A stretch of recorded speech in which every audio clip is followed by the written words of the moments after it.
Білгің келсе біздің жайда, содан сұрақ тек қана. Одан асқан жоқ шежіре, одан асқан жоқ дана. Ақиқатта айтқандардың бәр осылай сорласын деп бір қаған, шанағына қойған оның қойбасын.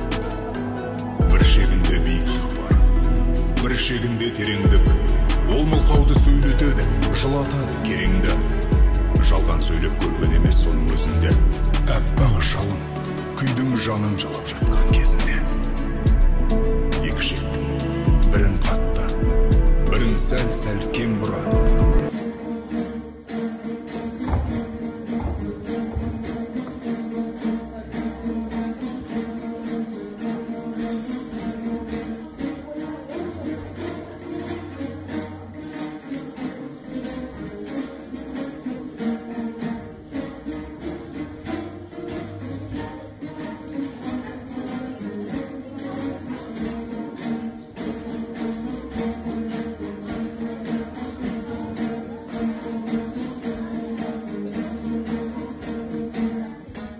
Нағыз қазақ, қазақ емес, нағыз қазақ, домбыра.